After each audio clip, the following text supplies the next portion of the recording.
Olá, alunos do sétimo ano. Vamos nessa aula iniciar corrigindo os exercícios que eu passei na aula passada, ok? Os exercícios foram os da página 14, 22 e 23. Eu espero que vocês tenham feito todos. Vamos lá, então. Primeiro exercício aí, pessoal, fala sobre e mostra sobre os climogramas. Na aula passada estudamos sobre climogramas, vimos o que é um climograma, que na verdade é um gráfico que mostra o quê? A quantidade de chuvas de um lugar durante um ano e as temperaturas, a variação das temperaturas de um mesmo lugar durante um ano. Ele vem representado com barras azuis, que representam a pluviosidade. O que é a pluviosidade? São as chuvas. E uma linha vermelha que representa as temperaturas, ok? Então, esse exercício é sobre dois climogramas. Um climograma da cidade que fica lá no estado do Amazonas, cidade de São Gabriel da Cachoeira, e o outro climograma é lá da Bahia, do município de Juazeiro. Então, a pergunta é, quais os tipos climáticos apresentados nos dois climogramas? Observando os dois climogramas, a gente percebe que esse aqui é só olhar também no mapa, né, gente, do mapa climático. O Amazonas está localizado na região norte, o clima que predomina na região norte é o clima equatorial. E se for observar pelo mapa, você vai saber. E também pelas características aqui de chuva e temperatura, porque é uma característica do clima equatorial ter altos índices de chuvas ou altos índices pluviométricos e altas temperaturas, ok? Então, clima equatorial. Então, a resposta é clima equatorial. E de Juazeiro, na Bahia, o clima predominante aqui é o semiárido, que está no Nordeste brasileiro, que nós sabemos que o que predomina ali é o clima semiárido, principalmente no sertão nordestino.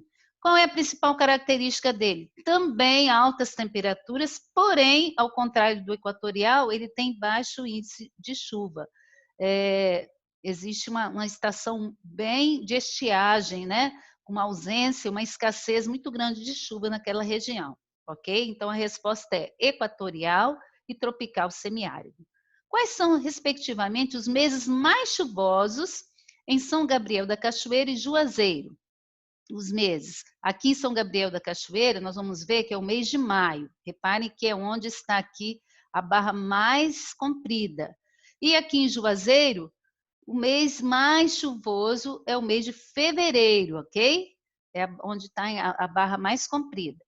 Só conferindo aí no seu caderno, aí na sua apostila, ok? Número 3. Comparando o mês mais chuvoso em Juazeiro e o mais seco em São Gabriel da Cachoeira, o que se conclui?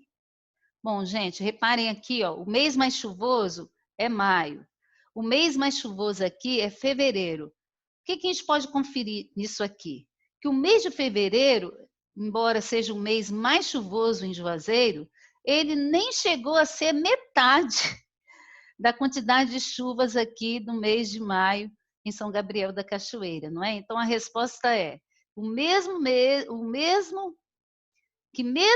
mais chuvoso em Juazeiro apresenta quantidade de chuva inferior ao mês mais seco, mês mais seco de São Gabriel da Cachoeira. Qual foi o mês mais seco?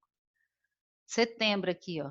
Setembro, ok? Comparando com setembro, ó. Setembro aqui, o mês mais chuvoso. É aqui o mês mais chuvoso nem chegou, nem se compara com a quantidade de chuva, que teve menos chuva aqui na região norte, né? Precisamente em São Gabriel da Cachoeira, ok?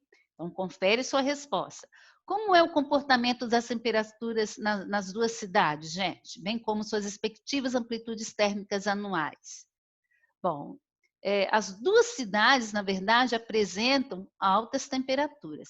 E por estarem apresentando altas temperaturas, elas têm elevadas e reduzidas amplitudes térmicas anuais, ok? O que é amplitude térmica? Na verdade, a amplitude térmica é a diferença de temperatura entre as altas e baixas temperaturas.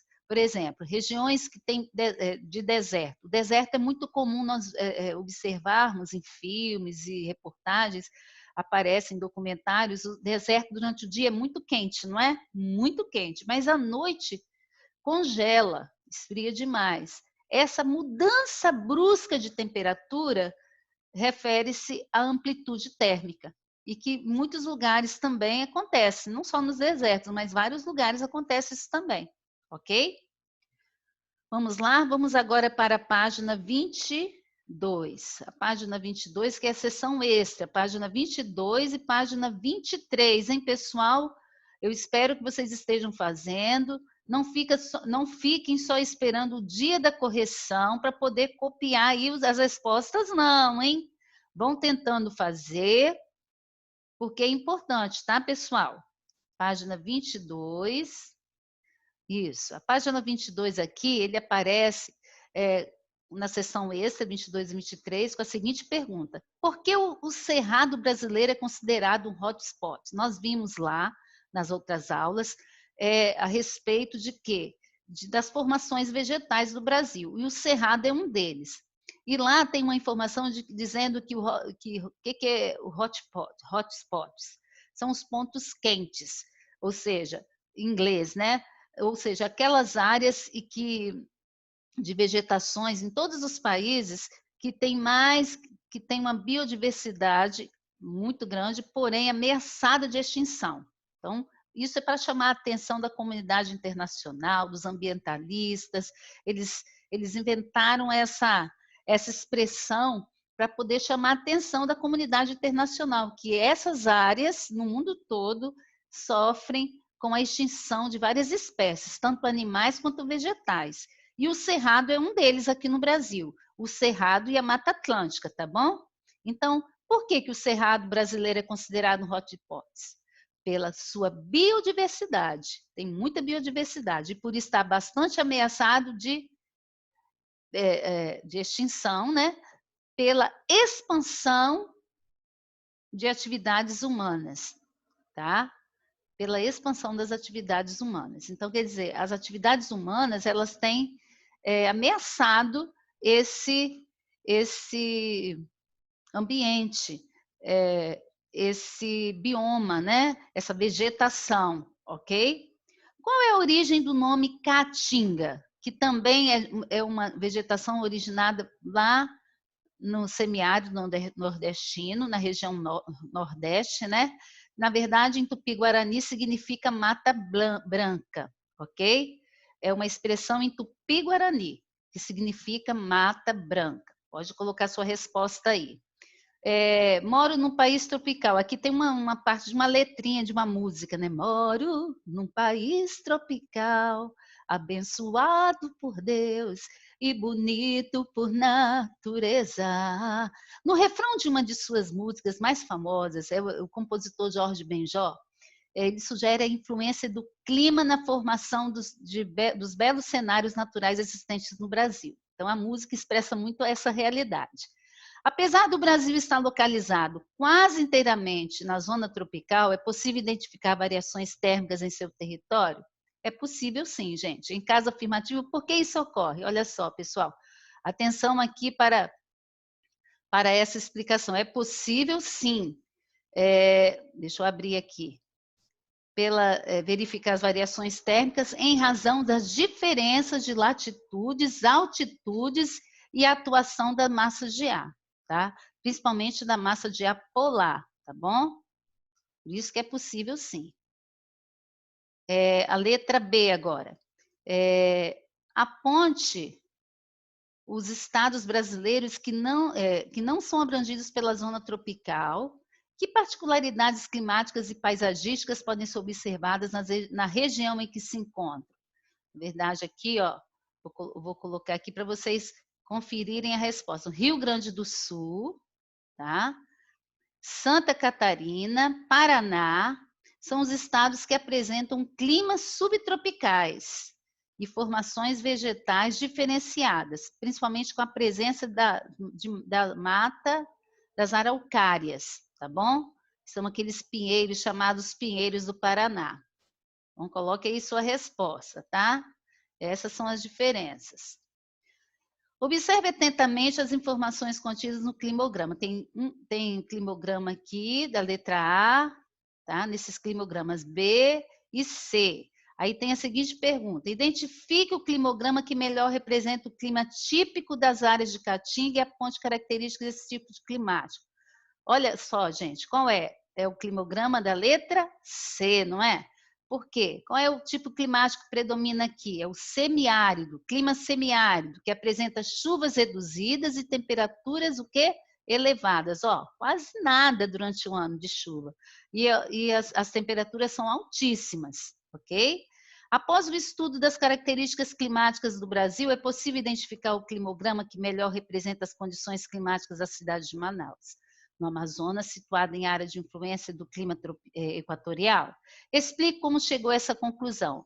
É o climograma que representa a letra B, olha aqui, letra B, que apresenta chuvas muito abundantes e temperaturas praticamente constantes, temperaturas altas, ó, durante todo o ano, igual o primeiro que nós vimos lá de São Gabriel da Cachoeira, lá em Manaus, né? Lá no estado do Amazonas.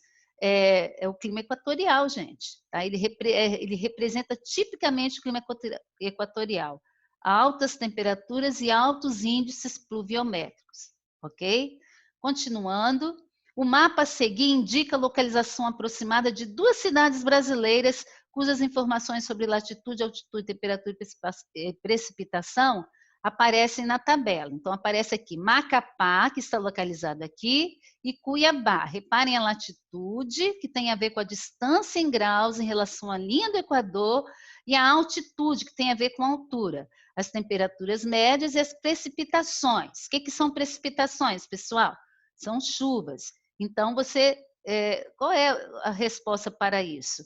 Qual é o fenômeno? Qual é o fator que influencia as temperaturas desses lugares? É a continentalidade, que influencia a cidade de Cuiabá, que terá menor quantidade de chuva se comparada a Macapá, cidade que recebe influência da maritimidade. Ó, Macapá está próximo ao mar. Então, o fator aqui é o mar, que influencia nas temperaturas. Lembra que na aula passada eu falei que o mar ele funciona como se fosse um termômetro que regula as temperaturas dos lugares que estão próximos a ele? Só que Cuiabá está longe do mar. Então, Cuiabá sofre a influência da continentalidade. O que é a continentalidade? É um fenômeno que ocorre somente nos lugares que estão longe do mar. A maritimidade ocorre perto dos lugares que estão, ocorre nos lugares que estão perto do mar, ok? Então, a tendência é que Cuiabá, no caso aqui, tenha menor quantidade de chuvas, né, do que Macapá, ok? E, para terminar, questão 6, para você fazer associação, mangue. O que é um mangue? Letra A vai para o número 3, formação. Aqui, ó. Vamos fazer a linhazinha aqui, né, para a gente fazer bonitinho. Mangue vai para formação litorânea. Mata Atlântica. Mata Atlântica vai para o número 5, avançado estágio de devastação, infelizmente, não é? Caatinga, letra C, clima tropical, é do clima tropical semiárido. Letra D, Cerrado, vai para o número 2, que aparece no Brasil Central. E Floresta Amazônica vai para o número 4, que é uma vegetação perene, ou seja, cujas folhas não caem, ok? E a última é, leia o mapa a seguir e assinale a alternativa correta, o mapa que mostra os principais tipos climáticos do Brasil. Então, a correta é a letra D. Predomina na área de letra B, o quê? A vegetação de cerrado, ok? Então, a letra correta é a letra D. Então, pessoal, confere a correção, voltem novamente, conferindo, tá bom? Vamos fazendo as atividades, ok? Um abraço, até a próxima aula.